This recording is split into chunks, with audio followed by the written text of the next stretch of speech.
Yeah, coming at you live, ladies and gentlemen. This is 12 May for interviewing my homeboy Serebe. Okay, Serebe, how you doing tonight? Oh, really good. Just did the 20-year anniversary show. Alright, Blessed to be great. here. Okay, so tonight it's the 15, 20. yeah, your 20th anniversary, by the way. But it's Hip Hop Takeover number 15 in Phnom Penh. We are in Phnom Penh tonight. So, how did you start rapping?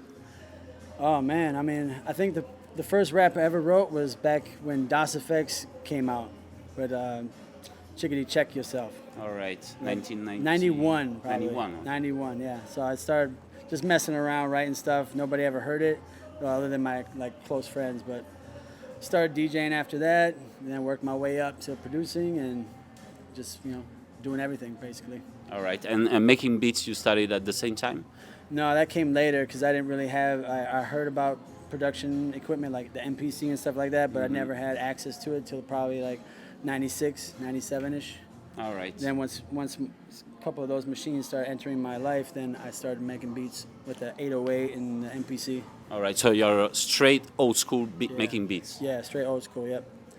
So I don't really play, although I know sound. I know the sound, and I know when it sounds right, but I don't have any musical background as far as playing keyboards or nothing like that. All right. More sample based, Okay. 80. I grew up on the 80s hip hop, 90s hip hop. So you started working on machines, but finally you didn't work on a computer after later. We've been using Pro Tools since '98 probably. Okay. Yeah, just to put everything into a place to arrangement and stuff like that, but never really messed around with MIDI keyboards connected to a plug-in. But I've MIDI equipment together, All right. MPC with a keyboard, with an 808, all that kind of stuff. All right. And tonight is your 20 or 21 anniversary. 20 years since 20 I years. first blessed the stage, yeah. And you said on stage earlier that the first time you were on stage was to open for a big Yes. concert. Yeah, actually, there was a little event called Headspin out in Minnesota, which was basically just like this. Same stuff where we had real b-boys and heads, DJs, breakers. They all would gather around on the weekend, and everyone would kick their stuff. And there was some local heads who put it all together, like the Abstract Pack and Cancer Troop. They're really legends at that time, basically back 97, 98. And then my homie booked the show for us. Our first show ever was opening up for them, the legends. And it was How was it? man, it's crazy because people were in the front row Yeah. hardcore b-boy stands. I never forget it. They were standing there what do you have and why are you there? If you don't kick something now, we're pulling you off. That kind of stuff. Yeah, I see. Yeah, it was a different vibe back then. It was more, everything was still building up. Brand new scene. Minnesota wasn't on the map yet, so everyone's fighting to get to the top first.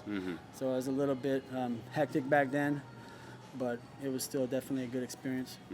Yeah. And how did your name came out?